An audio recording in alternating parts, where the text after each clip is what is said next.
Hello friends, कैसे हैं आप सब लोग। उम्मीद करता हूं कि अच्छे ही होंगे। मैं आशीष पांडे स्वागत करता हूं आप सभी का आपके अपने यूट्यूब चैनल स्टडी विद आशु में। कल के वीडियो में हम लोगों ने बात की थी राष्ट्रपति के पार्ट 2 के बारे में, जिसमें हम लोगों ने देखा था राष्ट्रपति की कार्य और शक्तियां। वीडियो काफी इंपॉर्टेंट है, काफी लोगों का रिस्पॉन्स भी अच्छा खासा आया था। तो जो लोग वो वीडियो ना देखे हों उसकी लिंक आज के वीडियो के डिस्क्रिप्शन में दे दी गई है, उसे आप लोग देख सकते हैं।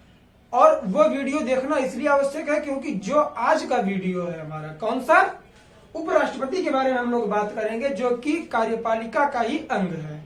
राष्ट्रपति के बाद उपराष्ट्रपति का ही पद आता है, तो इससे काफी सारी चीजें ऐसी हैं जो राष्ट्रपति से मैच करेंगी। तो अगर वो वीडियो आप लोग देख लेंगे तो इसे समझने में उतनी असुविधा नहीं होगी। तो आइए आज की वीडियो की शुरुआत करते हैं बिना किसी देरी के। जो लोग नए हों चैनल को सब्सक्राइब करिए, वीडियो में लास्ट तक बने रहिए, चीजें यही क्लियर हो जाएंगी। उपराष्ट्रपति, उपराष्ट्रपति जो है, इसका जो प्रावधान किया गया है किस अनुच्छेद के तहत किया गया है, तो वो किया गया 63 के तहत। आप लोगों ने राष्ट्रपति का देखा था कि जो भारत का राष्ट्रपति होता है उसका प्रावधान कहाँ किया गया था, 52 के तहत। तो इसके तहत हम लोग क्या देखेंगे, सबसे पहले कि अगर उपराष्ट्रपति बनने की योग्यता क्या होती है, वह उसका चुनाव कैसे होता है, उसका कार्यकाल क्या होता है, शपथ कैसे लेता है, उसकी शक्तियां क्या है, सारी चीजें हम लोग एक ही वीडियो में आज क्लियर करने वाले हैं उपराष्ट्रपति की। तो सबसे पहले हम लोग इसका देखेंगे निर्वाचन। उपराष्ट्रपति का निर्वाचन कैसे किया जाता है। देखिए निर्वाचन में भी क्या है, प्रावधान डायरेक्ट है। इसका पहले अनुच्छेद देख लेते हैं। अनुच्छेद इसका है 66 के तहत इसका निर्वाचन किया जाता है। जिस तरह से राष्ट्रपति का निर्वाचन होता है उसी तरह से इसका भी निर्वाचन होता है। इसमें डिफरेंस ये है कि राष्ट्रपति के निर्वाचन में लोकसभा, राज्यसभा और विधानसभा और केंद्र शासित प्रदेश दिल्ली और पुदुचेरी की विधानसभाओं के सदस्य भाग लेते थे, लेकिन कौन, केवल निर्वाचित सदस्य, नामित सदस्य भाग नहीं लेते थे। लेकिन जो उपराष्ट्रपति का चुनाव है इसके तहत क्या किया गया है कि केवल इसमें लोकसभा और राज्यसभा के सदस्य भाग लेंगे और निर्वाचित और नामित दोनों सदस्य भाग लेंगे, और किसी भी राज्य विधानसभा या केंद्र शासित प्रदेश की विधानसभा का यहाँ सदस्य भाग नहीं लेगा। तो एक दो डिफरेंस है, आइए हम लोग सही तरीके से देखते हैं। इसका जो निर्वाचन होगा वह कैसे होगा, राष्ट्रपति की तरह ही, राष्ट्रपति की तरह ही गुप्त मतदान द्वारा। कैसे, गुप्त मतदान या अप्रत्यक्ष निर्वाचन के द्वारा। अप्रत्यक्ष निर्वाचन, अप्रत्यक्ष निर्वाचन का मतलब यह है कि डायरेक्ट यहाँ के प्रतिनिधि जो होते हैं, जो राष्ट्रपति या उपराष्ट्रपति जनता द्वारा चुन के नहीं आते। इसके लिए चुनाव कैसे होता है, संसद के दोनों सदनों के, संसद के दोनों सदनों अर्थात लोकसभा और राज्यसभा के सदस्यों के निर्वाचक मंडल द्वारा। किसके द्वारा, निर्वाचक मंडल द्वारा। निर्वाचक मंडल द्वारा किया जाता है, संसद के दोनों सदनों के द्वारा। अब देखेंगे कि इसमें भाग कौन कौन लेगा, तो इसमें भाग लेंगे लोकसभा और राज्यसभा के निर्वाचित और नामित दोनों सदस्य, अर्थात संसद के निर्वाचित और नामित दोनों सदस्य भाग लेंगे, जो निर्वाचित होकर आए हैं और जो नामित है, राष्ट्रपति द्वारा नियुक्त किए जाते हैं, कल हम लोगों ने देखा था, तो वो इसमें भाग लेंगे। और इसमें भाग कौन नहीं लेगा, राज्य विधानसभाओं के सदस्य, राज्य विधानसभाओं के सदस्य भाग इसमें नहीं लेंगे। ये क्यों बताना पड़ रहा है, क्योंकि राष्ट्रपति के चुनाव में ये भाग लेते थे कि सदस्य भाग नहीं लेंगे। ठीक, ये चीजें यहां से क्लियर होना चाहिए। और इसका जो चुनाव है, चुनाव की प्रक्रिया जो है, आनुपातिक प्रतिनिधित्व, आनुपातिक प्रतिनिधित्व अर्थात एकल संक्रमणीय मत पद्धति जैसे राष्ट्रपति का चुनाव किया जाता था। आनुपातिक प्रतिनिधित्व अर्थात एकल संक्रमणीय, सारी चीजें आप लोग राष्ट्रपति जैसी मिलेंगी, एक दो डिफरेंस इसमें होगा। एकल संक्रमणीय मत पद्धति द्वारा। और एक फैक्ट और निकल के आता है, जैसे राष्ट्रपति के चुनाव में हम लोगों ने देखा था कि उसकी जो शंकाएं होंगी, जो वाद होगा निर्वाचन से संबंधित, उससे रिलेटेड जो होगा, उसका सुनवाई उसकी कहां होगी? केवल सुप्रीम कोर्ट में। चुनाव संबंधी वाद, देखिए चुनाव अर्थात निर्वाचन, मैं निर्वाचन लिख दूं क्योंकि चुनाव शब्द का प्रयोग आपके पूरे संविधान में कहीं नहीं है। निर्वाचन संबंधी वाद, निर्वाचन संबंधी वाद जो है वो कहां देखा जाएगा? हमारे सुप्रीम कोर्ट में देखा जाएगा और इसका जो निर्णय होगा वह अंतिम होगा। इसका निर्णय अंतिम होगा। तो इस तरह से निर्वाचन से रिलेटेड इतने पॉइंट्स से आप लोग स्क्रीनशॉट लीजिए, फिर मैं आगे बढ़ता हूं।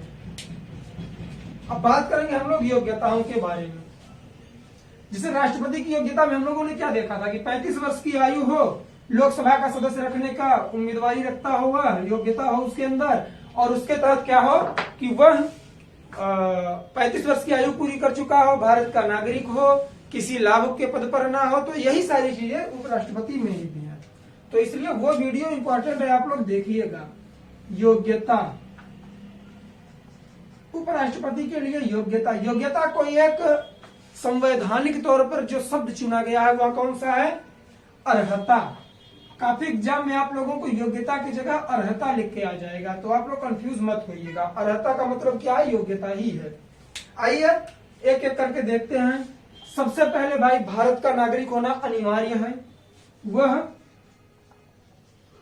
भारत का नागरिक हो, क्या हो? भारत का नागरिक, ये इंपॉर्टेंट है। उसके बाद 35 ईयर्स, 35 वर्ष की आयु पूरी कर चुका हो, 35 वर्ष की आयु पूरी कर चुका हो। ठीक है, ये राष्ट्रपति में भी था, कर चुका हो। अब यहां जो तीसरा पॉइंट आता है, राष्ट्रपति में हम लोगों ने देखा था कि राष्ट्रपति को लोकसभा का अध्यक्ष, लोकसभा का सदस्य बनने की योग्यता होनी चाहिए, लेकिन इसे क्या करना है? इसे राज्यसभा का, RS, राज्यसभा का सदस्य, राज्यसभा का सदस्य होने के योग्य हो, अर्थात अर्ह हो।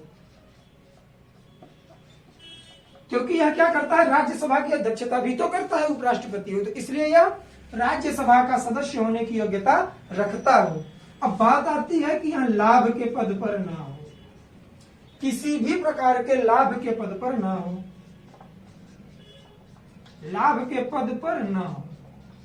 अगर आप राष्ट्रपति या उपराष्ट्रपति का चुनाव लड़ना चाहते हैं तो आप किसी भी लाभ के पद पर होंगे, अर्थात किसी भी गवर्नमेंट जॉब या प्राइवेट सेक्टर में जहां से आपकी इनकम हो रही है, तो आपको अर्ह नहीं माना जाएगा, आप अयोग्य घोषित कर दिए जाएंगे। अब बात आती है, राष्ट्रपति में हम लोगों ने देखा था कि कितने 50 प्रस्तावक और 50 अनुमोदक होने चाहिए चुनाव लड़ने के लिए, लेकिन यहां क्या है कि 20 प्रस्तावक और 20 अनुमोदक, 20 प्रस्तावक और 20 अनुमोदक होने चाहिए। कैसे याद करेंगे भाई? राष्ट्रपति अपने राज्य का, अपने भारत का पूरी तरह से सर्वोच्च नागरिक होता है, प्रथम नागरिक होता है, तो उसके लिए 50-50, और उपराष्ट्रपति उससे छोटा होता है तो 50 से 20 कर देंगे। तो इस तरह से करके याद करेंगे हम लोग। अब बात आती है क्या? जमानत राशि। राष्ट्रपति जब चुनाव के लिए उम्मीदवारी अपनी दिखाता है तो उसे क्या करना पड़ता था? RBI में 15,000 रुपए जमानत राशि के रूप में जमा करना पड़ता था। उपराष्ट्रपति के लिए क्या है? उपराष्ट्रपति के लिए भी यही है कि RBI में, रिजर्व बैंक ऑफ इंडिया, भारतीय रिजर्व बैंक में 15,000 रुपए, 15,000 रुपए क्या करना पड़ेगा? जमानत राशि। ये जितने पॉइंट्स बता रहा हूं ना, इनमें से एक एक क्वेश्चन अलग अलग पुटअप हो जाता है, तो इसे आप लोग बहुत गौर से देखिएगा और नोट्स जरूर प्रिपेयर करिएगा। तो इसकी योग्यता से रिलेटेड इतनी चीजें थी हम लोगों ने देख लिया। अब हम लोग क्या देखेंगे, शपथ, उपराष्ट्रपति का शपथ। इसे आप लोग स्क्रीनशॉट लीजिए, इसलिए मैं साइड हो जाता हूं। आइए बात करते हैं हम लोग राष्ट्रपति की शपथ। और यह जो शपथ लेता है, सॉरी उपराष्ट्रपति जो शपथ लेता है, इसका जो अनुच्छेद है 69, शपथ या प्रतिज्ञान, शपथ या प्रतिज्ञान। देखिए आप लोगों को लगता होगा कि ऐसे वर्ड क्यों आते हैं, जैसे यहाँ प्रतिज्ञान आ गया, और उसके पहले हम लोगों ने देखा था योग्यता के साथ क्या लगा, सॉरी हाँ योग्यता के साथ क्या लगा हुआ था, अर्हताएं। तो ये क्या है ना कि जब हमारा संविधान बना था तो यहाँ काफी सारे हमारे जो संविधान सभा के सदस्य थे या अध्यक्ष थे, आप उन्हें ही देख लीजिए, भीमराव अम्बेडकर कोई, तो वो बहुत अच्छे खासे क्या थे, विधिवेत्ता थे। तो इसलिए उन लोगों ने संवैधानिक लैंग्वेज यूज की है। ठीक है, तो इन चीजों से कंफ्यूजन मत क्रिएट किया करिए। शपथ हो गया और इसे ही प्रतिज्ञान बोलते हैं। तो राष्ट्रपति किसके सामने शपथ लेता था, सीजेआई के सामने, किसके सामने, सुप्रीम कोर्ट के न्यायाधीश के सामने, अगर वो नहीं है तो वरिष्ठ न्यायाधीश के सामने। सेम प्रोसेस यहां है, सुप्रीम कोर्ट के न्यायाधीश के सामने, यह अपनी शपथ लेगा। अगर इसकी अनुपस्थिति में, यह चीज इंपॉर्टेंट होती है, अगर यह अनुपस्थित है सुप्रीम कोर्ट के मुख्य न्यायाधीश, तो इनके द्वारा नियुक्त किसी अन्य व्यक्ति के सम्मुख, किसी अन्य व्यक्ति के सम्मुख, मतलब संविधान में यह कहा गया है कि ये क्या करेंगे, इसके सामने जो हमारा मुख्य न्यायाधीश होता है सुप्रीम कोर्ट का, उसके सामने ये शपथ लेंगे। कभी कभी ऐसी सिचुएशन अगर आ जाए कि उनकी अनुपस्थिति हो तो उपराष्ट्रपति किसके सामने अपनी लेंगे शपथ, तो ये जिस व्यक्ति को नियुक्त कर देंगे कि आप शपथ दिलाना, तो वह शपथ लेगा। अब इसका मतलब ये नहीं है कि ये कोई आम नागरिक होगा। उपराष्ट्रपति को शपथ दिलाने के लिए अगर मुख्य न्यायाधीश चयनित करेगा तो वो अपने न्यायाधीश, सॉरी अपने ही न्यायालय के कोई वरिष्ठ न्यायाधीश ही होंगे। तो इस तरह से चीजें याद करिए। आइए अब देखते हैं हम लोग पदावधि, यहीं पर देख लेते हैं।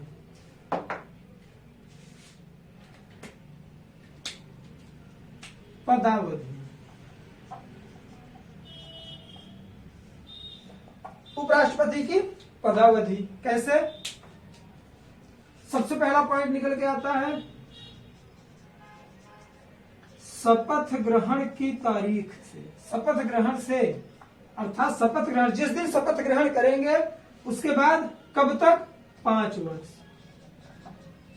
शपथ ग्रहण से 5 वर्ष तक। और यह अनुच्छेद किसके तहत, 66 के तहत यह प्रावधान इनके कार्यकाल का पूछा जाता है कि सॉरी उपराष्ट्रपति का कार्यकाल क्या है, किस अनुच्छेद के तहत कहा गया है। तो उपराष्ट्रपति का कार्यकाल हमारा आता है अनुच्छेद 67 के तहत आता है। उसके बाद देखिए ये शपथ ग्रहण से 5 वर्ष तक रहेंगे, बीच में क्या कर सकते हैं, यह त्याग पत्र भी दे सकते हैं।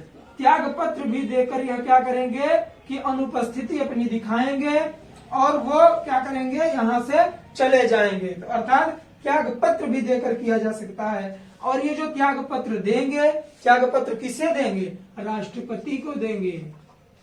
क्यों, क्योंकि राष्ट्रपति सर्वोच्च अधिकारी होता है।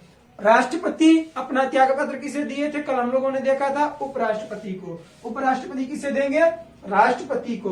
उसके बाद इसे हटाने का कोई प्रावधान नहीं किया गया है। कहा, संविधान में, संविधान में उपराष्ट्रपति को हटाने का कोई प्रावधान नहीं है। ठीक है, कोई प्रावधान नहीं है। एक फैक्ट है, अभी बताता हूं मैं आप लोगों को, कोई प्रावधान नहीं है। मतलब जैसे आप देखते थे कि राष्ट्रपति को हटाना होता था तो हम क्या करते थे, महाभियोग लगा के हटा सकते थे। कैसे, लोकसभा के कम से कम 1/4 सदस्यों का सिग्नेचर हो, उनकी सहमति हो, तो महाभियोग लगा के 14 दिन पहले नोटिस देके उन्हें हटाया जा सकता है। इसमें यह प्रावधान नहीं किया गया है। क्यों? क्योंकि उपराष्ट्रपति क्या होते हैं? हमारे राज्यसभा के पदेन अध्यक्ष होते हैं। आइए, एक प्रावधान है राज्यसभा में विशेष बहुमत द्वारा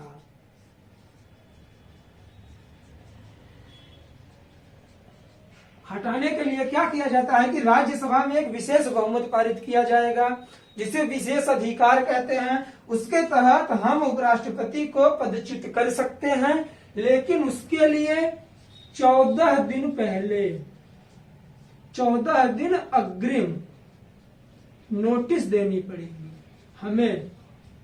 नोटिस का मतलब ये है कि आप उपराष्ट्रपति को क्या करेंगे? पहले उनके पास नोटिस भेजेंगे, उसके बाद उन पर आप यह कार्यवाही करके हटा सकते हैं। तो इस तरह से पदावधि हो गई।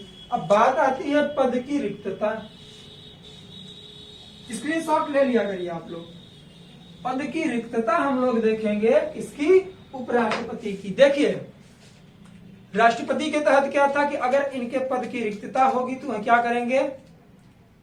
उपराष्ट्रपति इनकी जगह लेंगे और 6 महीने के अंदर अंदर चुनाव कराया जाएगा। लेकिन इनके लिए पद की रिक्तता का प्रावधान क्या है?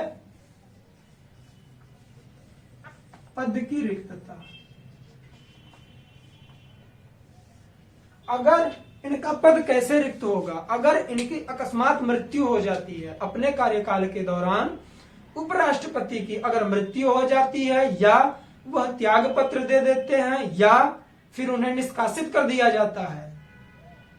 मृत्यु, त्याग पत्र या उन्हें निष्कासित कर दिया जाता है, तो क्या किया जाएगा? शीघ्रातिशीघ्र चुनाव किया जाएगा। पद की रिक्तता कैसे होगी? मृत्यु, चीजें याद करिएगा। मृत्यु होगी, ऑटोमेटिक क्या होगा? पद रिक्त हो जाएगा, किसी नए उपराष्ट्रपति की जरूरत पड़ेगी। तो कोई, मैं इसलिए समझा रहा हूं कि इनकी अनुपस्थिति में इनकी जगह कोई नहीं लेता उपराष्ट्रपति की, ठीक है? मृत्यु होने पर या त्याग पत्र देने पर या निष्कासित किए जाने पर। निष्कासित कैसे किए जाएंगे? अभी हम लोगों ने देखा। निष्कासित किए जाने पर क्या किया जाएगा? चुनाव होगा। कैसे? शीघ्रातिशीघ्र। शीघ्रातिशीघ्र संवैधानिक लैंग्वेज है। शीघ्रातिशीघ्र का मतलब जितनी जल्दी हो सके चुनाव कराया जाएगा और इस पद की रिक्तता को पूर्ण किया जाएगा। ठीक, तो पद की रिक्तता में ये चीज याद रखिएगा कि उपराष्ट्रपति की अगर पद रिक्त होता है तो इनकी जगह कोई नहीं लेता जब तक कि नया उत्तराधिकारी न आ जाए चुनाव के तहत। अब हम लोग बात करेंगे कार्य और शक्तियों के बारे में। सबसे पहले हम लोग देख लेते हैं वेतन।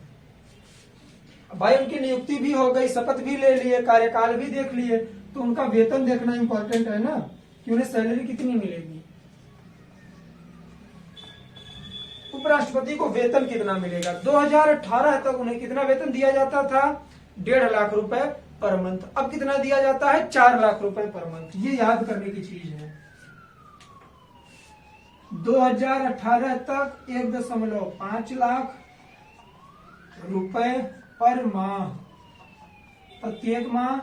लेकिन 2018 के बाद वर्तमान समय में क्या कर दिया गया है कि 4 लाख रुपए प्रति माह, 4 लाख रुपीस पर मंथ इनका वेतन कर दिया गया है। अब बात करेंगे किसका? कार्यकाल का इनके। ये इंपॉर्टेंट इसलिए था कि पूछ लेता है। आइए कार्यकाल देखेंगे बहुत सही तरीके से। उम्मीद करता हूं कि जितनी चीजें मैंने आप लोगों को बताई पूरी क्लियर हो गई होंगी। ठीक, तो कार्यकाल नहीं, कार्य और शक्तियां। कार्यकाल तो हम लोगों ने देख लिया कि इनका 5 वर्ष का होगा। कार्य और शक्तियां इंपॉर्टेंट फैक्ट है। कार्य और शक्तियों के तहत हम लोग क्या क्या देखेंगे? सबसे पहला इनका जो मुख्य कार्य होता है उपराष्ट्रपति का, ये क्या करते हैं? राज्यसभा के पदेन सभापति होते हैं। राज्यसभा के पदेन सभापति। पदेन सभापति का मतलब कि यह राज्यसभा के अध्यक्ष होते हैं। जैसे लोकसभा का अध्यक्ष होता है उसी तरह से राज्यसभा का भी अध्यक्ष होता है। लोकसभा के अध्यक्ष का चुनाव किया जाता है लोकसभा के सांसदों में से ही, एमपीज में से। और इनका क्या होता है, जो उपराष्ट्रपति होते हैं, उपराष्ट्रपति को ही राज्यसभा की अध्यक्षता करने का अधिकार दिया गया है। दूसरा फैक्ट आता है कि यह अधिकतम कार्य और शक्तियां हम लोग देख रहे हैं, अधिकतम 6 माह तक राष्ट्रपति के रूप में कार्य कर सकते हैं। कब? उनकी रिक्तता, पद, राष्ट्रपति के पद की रिक्तता में। कल हम लोगों ने देखा था राष्ट्रपति के रूप में कार्यभार।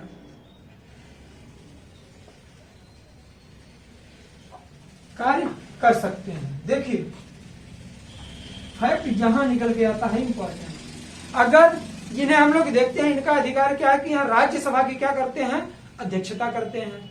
तो अगर ये राष्ट्रपति हो गए, जिस दिन इन्हें राष्ट्रपति नियुक्त किया जाएगा, इंडिया का प्रेसिडेंट, तो ये मानो कि ये राष्ट्रपति नियुक्त किए गए उनकी अनुपस्थिति में, और रहते क्या है, ये राज्यसभा के क्या होते हैं, प्रेसिडेंट, अध्यक्ष। तो क्या होता है कि जब ये काम करेंगे, राष्ट्रपति बनेंगे, तो ये काम ये नहीं कर पाएंगे। चीज ये इंपॉर्टेंट है। अगर उपराष्ट्रपति राष्ट्रपति के रूप में कार्य कर रहा है तो राज्यसभा की अध्यक्षता नहीं कर सकता। और जो इसको वेतन और भत्ता दिया जाएगा, सारी चीजें यह किसकी लेगा, राष्ट्रपति की लेगा, अपने सभापतित्व की चीजें यह नहीं लेगा, अर्थात वेतन और भत्ता। तो यही चीज यहां देखना है, क्या है, अगर यह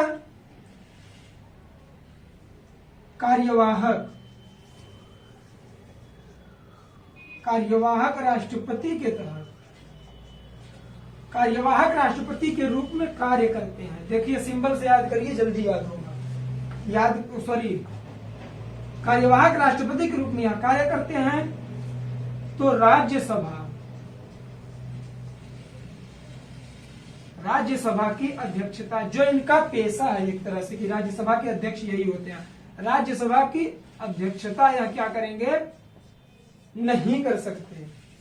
चीजें समझ रहे हैं ना आप लोग कि अगर यह राष्ट्रपति के रूप में कार्य करेंगे तो राज्यसभा के अध्यक्ष के रूप में कार्य नहीं कर पाएंगे। और एक फैक्ट आता है कि अगर यह कार्यवाहक राष्ट्रपति बने हैं, कार्यवाहक राष्ट्रपति बने हैं, तो राष्ट्रपति का ही वेतन और भत्ता लेंगे। अभी मैंने आप लोगों को बताया, राष्ट्रपति का ही वेतन और भत्ता लेंगे। वेतन और भत्ता लेंगे, अर्थात राज्यसभा के अध्यक्ष वाला जो वेतन और भत्ता है वह यह नहीं लेंगे, अर्थात 2 पदों पर यह एक साथ कार्य नहीं कर सकते। तो इतने फैक्ट थे यहां से, ठीक है। अब एक फैक्ट आता है, आप लोग चाहिए तो नोट करके लिख लीजिए, या तो मैं बोल रहा हूं सिर्फ सुन लीजिए, नॉलेज के लिए जरूरी है। देखिए हमारे भारत के जो उपराष्ट्रपति होते हैं वो क्या करते हैं, राज्यसभा की अध्यक्षता करते हैं। अर्थात 2 सदन है हमारे लोकसभा में, हमारे संसद में एक लोकसभा और एक राज्यसभा। हमारी जो राज्यसभा है यह कौन सी है, उच्च सदन है। राज्यसभा उच्च सदन है, लोकसभा निम्न सदन है। इसकी अध्यक्षता उपराष्ट्रपति करते हैं। तो इसी तरह से जो आपके अमेरिका का उपराष्ट्रपति होता है, तो अमेरिका का जो उच्च सदन है, यहां देखते हैं यूएसए का जो उच्च सदन है वह कौन सा है, सीनेट।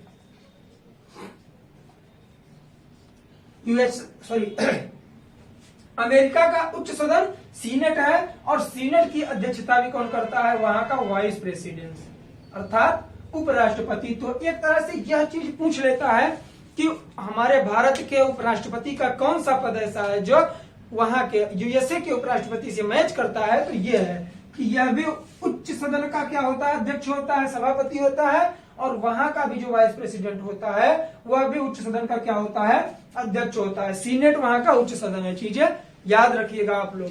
तो इस तरह से एक फैक्ट हुआ। दूसरा फैक्ट क्या निकल के आता है, यूएसए से ही संबंधित है।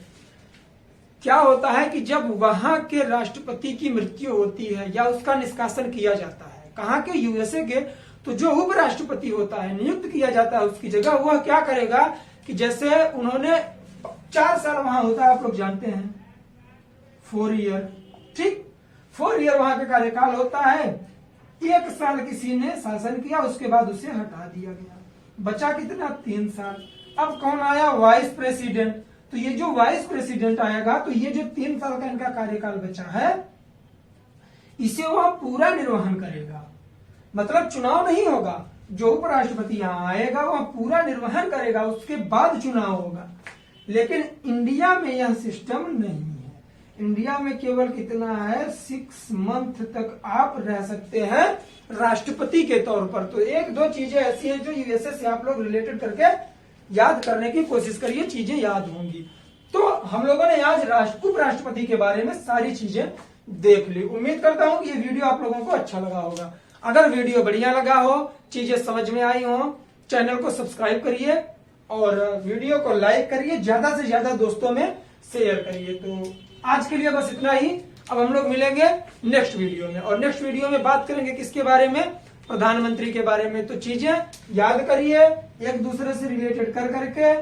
कोई भी ऐसा फैक्ट नहीं है जो आप लोगों को याद ना हो। उसके लिए क्या करना पड़ेगा, आप लोगों को बस थोड़ी मेहनत करनी पड़ेगी। देखिए, कोई भी चीज आसानी से नहीं मिल पाती, उसके लिए हार्डवर्क जरूरी है। अगर आप लोग स्टडी कर रहे हैं तो उसके लिए हार्डवर्क तो मांगता है, क्योंकि आज के कंपटीशन आप लोग देख रहे हैं कि अगर 10,000 वैकेंसी आती है तो कम से कम उसमें 10 लाख 50 लाख लोग फॉर्म अप्लाई करते हैं। यह है इंडिया की बेरोजगारी। इसलिए हमें उन सबको आप पीछे छोड़ के आगे निकलना है। 10 लाख में से हमें पहला निकलना है, मुझे 1 पद लेना है। इसके लिए हमें सबसे अलग करना पड़ेगा, हर चीजें हमें क्या करनी पड़ेगी, याद करनी पड़ेगी। तो बस आज के लिए इतना ही, मिलेंगे नेक्स्ट वीडियो में। तो उसमें हम लोग बात करेंगे किसके बारे में, प्रधानमंत्री के बारे में। तब तक के लिए खुश रहिए, मस्त रहिए, पढ़ाई करिए। जय हिंद, जय भारत, बाय बाय।